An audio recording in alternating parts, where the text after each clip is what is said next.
Good morning and welcome to Tuesday morning Zoom class. Today we're going to be talking about consultations. You guys have been working your way slowly through the evaluation and management portion of the CPT, which is my favorite. I love it because everything has its place and everything's there. So if you're talking about doctor visits, or if you're talking about inpatient hospital, or everything has its own little section, and to me that it just makes the most sense to me. I may be crazy. Miss Elise, how do you find the E&M section? I like it. I kind of went over it several times, looking at different little things and highlighting it to make sure, like you said, marking it where we could find things easier. I kind of like it. Oh, good. Well, we're going to go through the consultation portion of it today, and it's not very big, but I find that if you understand one or two parts really, really well, it kind of bleeds over into all the other parts because they're kind of set up the same. So I'm going to share my screen, and we're actually going to talk about consultations, and I'm going to give a little bit of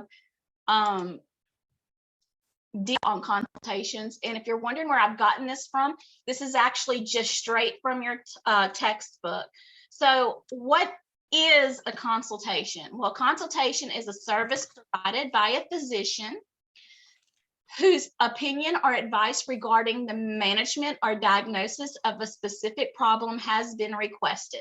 So a consultation is one doctor of one specialty asking another doctor of another specialty for his expertise. The consult provides a written report of the opinion or advice to the attending physician. So your attending physician is the physician that's actually in charge of the patient care and documents the opinion and services provided in the medical record. The care of the patient is thus complete. Sometimes the attending physician will request the consult to assume responsibility for a specific area for the patient's care. Okay, that's a lot of words. So let's give an example. A consult may be asked by the attending physician to see an inpatient regarding the care of the patient's diabetes while the patient is hospitalized for gallbladder surgery.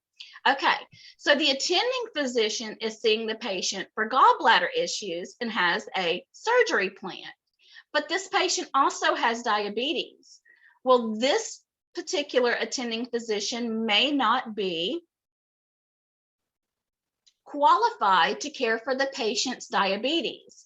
So what he'll do is he'll ask a physician who is qualified to deal with the patient's diabetes to weigh in on the case. Okay, after the initial consultation, the attending physician may ask the consult to continue to monitor the patient's diabetic condition. Okay, now I have initial consultation in bold. So what does initial mean? First. So when we're dealing with patients that are in the hospital, we're always looking at initial or subsequent. Initial is always the first encounter. So we'll continue reading.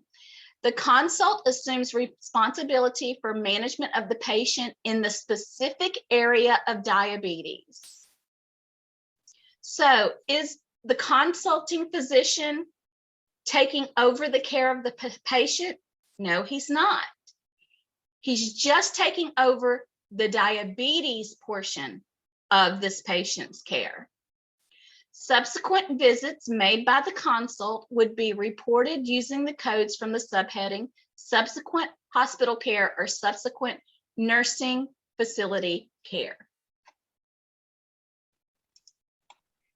Did that make sense? Yeah, it kind of sort of. You just got to kind of like read it over and over. Right. To get a better understanding of it. Yeah, because I had to do that. Right. So it's very, very important for you to understand several things. Is it the consulting physician or is it your attending physician? So who is the attending? That's what you have to think about in your mind. Who is this physician? Well, this physician is the one who's taking care, we'll just use our patient we just read about, who's taking care of the gallbladder issues. Right. But as we know, all patients' care isn't cut and dried. There Right. are levels of care. This patient just so happens to have diabetes.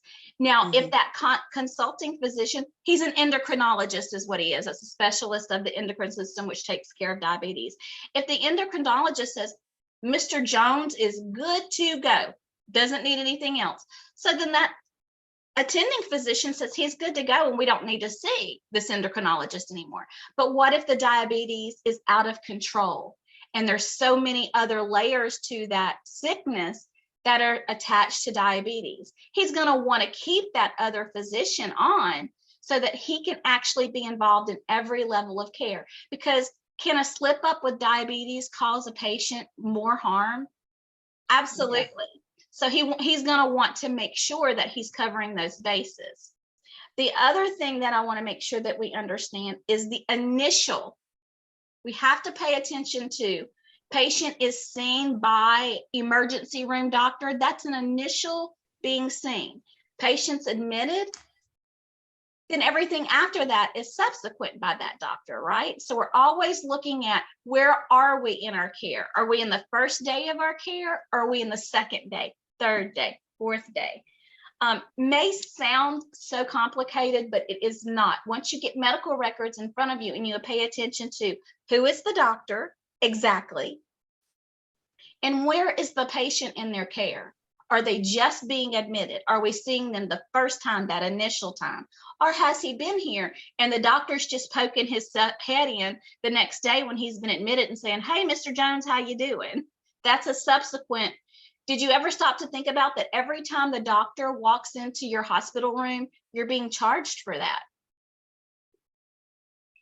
That's So right. where does that come from? Well, when you start to think about those are subsequent hospital cares. That physician that comes in and says, okay, well, what did we do today? How much did you urinate? Did you actually mark off every time you ate something, you drank something? Have you had a bowel movement? You know, when he comes in and he asks, those are the regular things. Where's your pain level at? You're being charged for that. That's a subsequent hospital care. Does that make sense as I tell the story? Yeah, it So does. it's all a part of a story, and it's about knowing where those key terms or those vocabulary words kind of fit into the story. So that's why I want to talk about those things, because it's so important to know which doctor and where are we with hospital care. So Miss Elise, for example, if you were a coder and you were coding for that surgeon that's going to do the gallbladder, you would only be coding for him. But say that I was coding for that endocrinologist that was being seen, that he was seeing the patient for just as a consulting physician, I'm going to be coding for that doctor. So the attending physician gets paid and you're going to code his stuff, but the consulting physician is going to get paid too, right? Right. So I'm coding for the consult and you're coding for the surgeon that's going to do the gallbladder. So there's so many different coders in these hospital settings, but you're not having to code for all those doctors. You are only hired to code for Dr. Gallbladder. I'm going to code for Dr. Diabetes. So as you see these stories and as you think about when you've been in the hospital or a loved one's been in the hospital and you think, well, Dr. Gallbladder came in yesterday and today, and he's going to discharge us tomorrow. Subsequent, initial, subsequent, and then he's discharging. He gets paid for all of those services. But me, Dr. Diabetes, only comes in 2 days out of the 3. I'm going to code for those 2 days, right? So all those levels of care and knowing where all those things are, when we're looking at that scenario, you're only going to be looking for your doctor and I'm only going to be looking for my doctor. But everybody gets paid. Right. So I hope that all of that made sense. Yeah. Then the next thing that I want to do before we actually do an exercise out of the book together is I want you to go ahead and get your CPT out and turn to page 26, and I'm going to change to my my document cam. Okay, I'm there already. Okay, so can you see this pretty well, Miss Elise? Yeah, I can. Okay, so I'm kind of moving. what we're going to do is we're actually going to pay attention to on page 26, these are our consultations and we have our guidelines. And you can see I've highlighted, you know, y'all know me, I marked my book all up. And then we're looking at office or other outpatient consultations. And then we're doing new or established patients. But this is office or other outpatient. Okay. So if we move to 99241, that's an office consultation. Problem-focused history, problem-focused examination, and straightforward medical decision-making. Now, did you go through, Miss Elise, and you remember when I talked about putting the letters? Right. I have a PPS for 99241. Did you go through and do that yet? Yeah, I did some of them that I already went through. Okay, so let's take the time to do all of our consultation, and I'm just going to go through and I will just tell you what the letters are so you don't have to read through. So a 99241 is a PPS.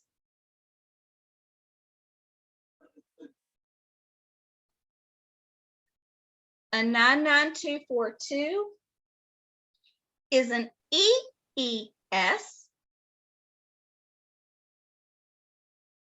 So 99242 is an EES.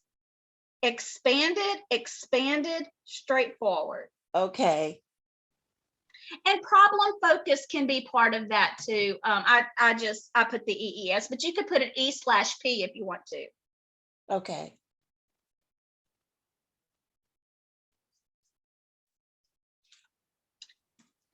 Then a 99243 is going to be a DDL, detailed history, detailed exam, and the MDM is low, DDL.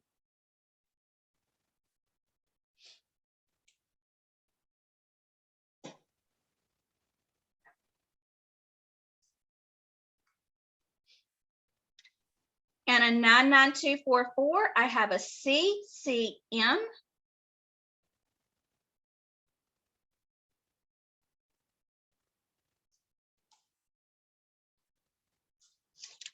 And then I think we need to turn our page. 99245 is a CCH. And now we're moving into inpatient consultations.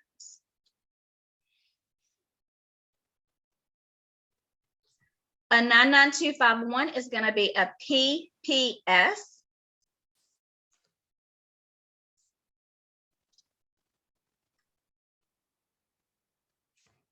Oh, I think I said a 99252. A 99251 is a PPS. Okay. I'm sorry, Miss Elise. You can leave the PPS on the 99252 because we can just add E's to that. So a 99252 is an EES.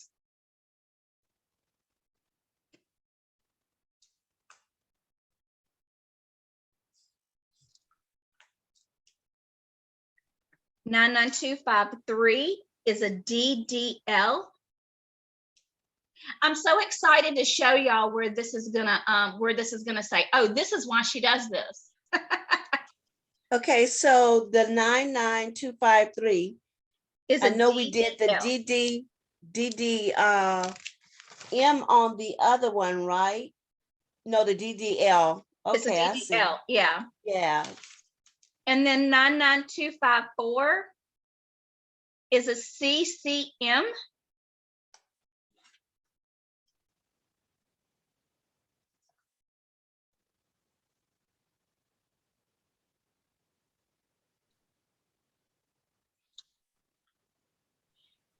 And then a 99255 is a CCH. Okay.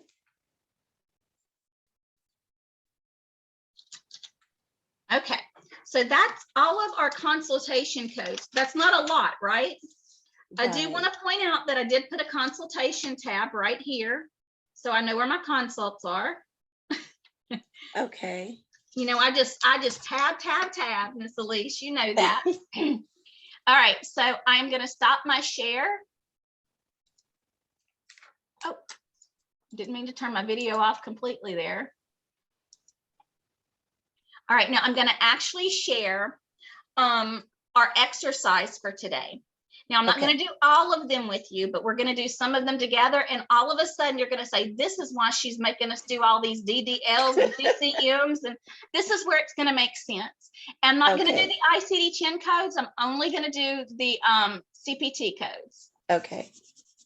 So this is going to be our exercise that you have as part of your assignment today. It's exercise 11-12. So let's look at number 1. Now, instead of reading all of this to you, I'm just going to start on the part that's important. Okay, so for this consult patient, a comprehensive history was taken. So comprehensive history is C, right? Right. She had worked as a legal secretary up until 2 weeks earlier, but now on sick leave. The comprehensive physical exam, we have another C. And it was a complete multi-system review, and the medical decision-making was moderate. So we have a CCM. Right. So this is going to be our new or established in the office, because it was the PCP up here.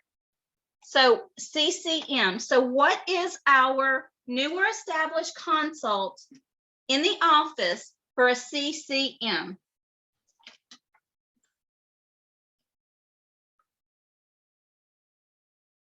Looking 9999244. Yes, ma'am. Okay. Is it making a little sense now? It makes a lot of sense. Told you y'all wasn't making you do it for no reason. Yeah, Okay, it makes a lot. It's easier. Yeah. Now, number 2, I am going to read. I don't want to have to read all these words and just run on and on. But number 2 says a 45-year-old man was sent by his PCP to an orthopedic surgeon's office to render an opinion for acute pain and stiffness in his right elbow. In his problem-focused history, so there's our P right there, correct? Right. The physician noted that the man was a farmer and used his right hand and arm repeatedly lifting heavy objects. The patient had no other complaints and reported to be otherwise in excellent health. The patient described his pain as severe and unrelenting, and it is preventing him from using his arm. The problem-focused physical exam, so we have another P, correct? Correct. Noted the man's slightly swollen right elbow with marked pain in movement. The other problem was noted with his right upper extremity. The patient was diagnosed the problem as elbow tendonitis and bursitis. So the medical decision-making was straightforward. So we have a PPS. So what code would we use for a PPS? 99241. See how fast? See So how fast? Yes. Now, is every coding scenario going to work out this well? No, but No. let's take it while we have it, right? Yes. So let's look at number 3. A 72-year-old man was seen in the internal medicine clinic as an outpatient for medical clearance. I'm not going to read all of it because it's so much. So he was seen in outpatient. So we're still in our office or other outpatient consult. The internist noticed during the expanded problem-focused history, so that's an E, there's an expanded, that the patient had no complaints relative to his hypertension or heart disease. His blood pressure appeared to be controlled by his medication and low salt diet. The patient denied any chest pain or discomfort either while working or at rest. The physician reviewed his cardiovascular and respiratory system appeared to be negative. The physician performed an expanded problem-focused physical examination. So we have our second M. And the medical decision-making was straightforward. So it was an EEM.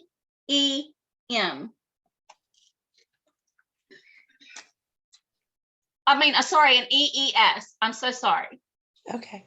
It was an EES because it was straightforward. Right. So it's going to be 99242.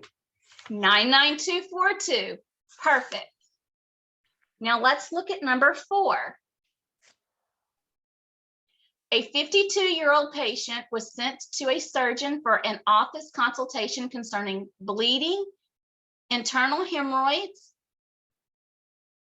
Okay, it was a problem-focused history, so P, and problem-focused exam, so another P, and it was straightforward medical decision-making, so a P, P, S. Yes.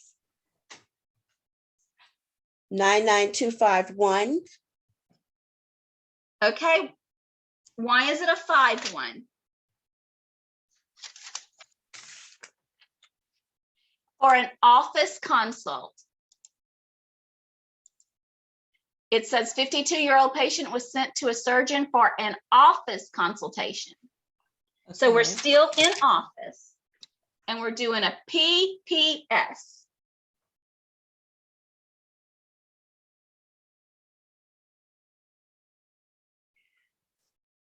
Would it be inpatient because it? No, it's office. No. Because it says office consultation in that first Okay, one. Okay.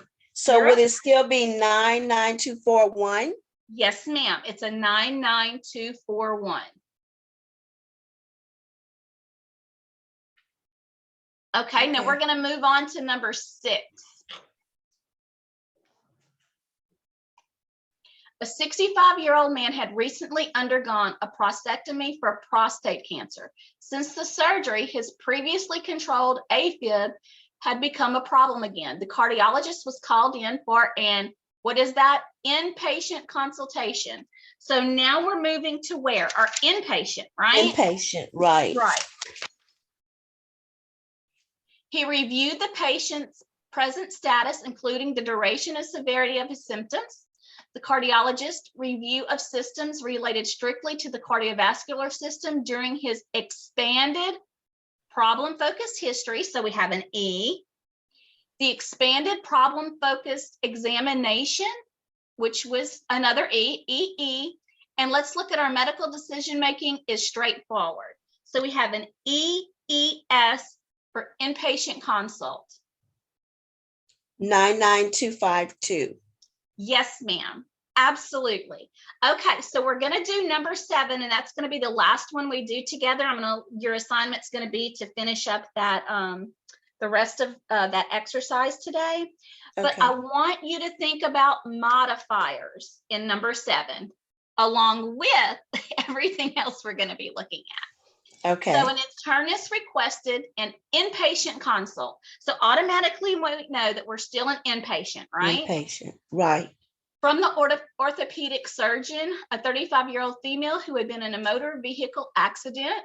After reviewing the multiple X-ray reports and the documentation generated by the emergency department physicians, the paramedics' progress notes from the scene of the accident and the history and physical examination produced by the internist, the orthopedist performed a complete review of systems, complete past family and social history, and extended details of the history of the present illness in a comprehensive history review. The comprehensive physical exam. So what do you think we have there? Do you think that we have, what do you think it is? Do you think it's problem focused, expanded, detailed, or comprehensive? Let's look at our last line. It says right here, what? Comprehensive. Comprehensive. So we're looking at comprehensive. Even though it says complete up here, it's talking about it did a complete review of systems. It did a complete family and social history. It did extended details. So we're talking about a CC. And let's look at what I have highlighted here. Patient needs immediate surgery. And our medical decision-making is high. So we have a CCH. So we're inpatient CCH. So what do you think that CPT code would be? I would say 99255. Yes, ma'am. Okay. But we need to talk about this patient needs immediate surgery. Do you remember our modifier 57, which says decision for surgery? Do you think that we need a 57 modifier with our 99255? I would say yes. Yes, we do, because that's telling our story, right? Right. So we have to have that modifier 57 to tell more of our story. Okay. So what do you think? It's pretty easy. I think it's just when you start reading it and start looking at the different coding number of what it says, you probably could it's probably easy to put it together. Right. That's But what I did, looking at the codes. yeah, but if you know what wording you're looking for, Exactly. doesn't it make it easier? And how do you know that wording if you're not getting in your CPT and looking at that wording? Right. I know some of these tricks may seem like I am not taking my time to do this, but this was a perfect opportunity with an exercise you have to do today to show you why. I'm not telling you just to do it. Now I'm telling you the why. I'm building that trust of if I tell you a tip and it doesn't make sense right at that moment, there will be a light bulb moment where you're thinking, I should have listened. Yeah. See how quick you were popping those out, Miss Elise?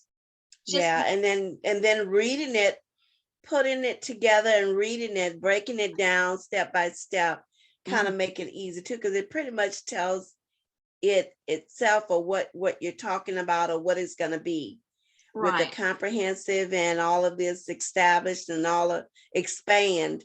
Right. So it pretty much tell you where you need to go. Right. And paying attention to what are we? Are we outpatient? Are we inpatient? Are we observation? Are we this? Are we consult? Are we always say, what are we? What are we right now? Are we just going into the office? Who's the doctor that's talking to them? You know, when you guys start coding, you know where you are, right? You know if you're in the office, you know if you're a hospital coder, you're pretty much going to know where you are. But when you're looking at these scenarios and for testing purposes, always ask yourself, okay, who are we? What are we doing? Where are we? Are we inpatient, outpatient? Outpatient encompasses office visits also. Right. And outpatient surgery. Outpatient is more than just going to the doctor and going home. You know, inpatient is exactly what it sounds. We're in the hospital. Admission. We're admitted. Inpatient. So anyway, I do want to share some really good news. Okay. Kelly, you remember Kelly? Yeah. Or Kelly? She got a coding position. Oh, great. Good for her. So I wanted to share that news. That doesn't happen for everybody the first time, the first route out, but they were so impressed with her knowledge base. Oh, wow. Yeah, she was good. Right. And the discussions that we have about coding and all these little things, tips and trades that she was able to share. She said, I pulled tools out of my toolbox. I'm always talking about putting those tools in your toolbox. And they were so impressed with her knowledge base and just the fact that she was mature. And that's what she said. I was thinking, are they going to hire me because, you know, I'm not young? And I'm like, well, it doesn't matter if you're saying the right things. Yeah. They're going to pay attention. That's a blessing. Absolutely. Well, I hope you learned something today in Zoom. I did. And I hope you have a good day. And your assignment's already there. I'm just going to be adding this Zoom call in for everybody. Have a great day, Miss Elise. Let me know if you need anything. You too. Bye, guys. Let me know if you need anything. Bye-bye. Bye-bye.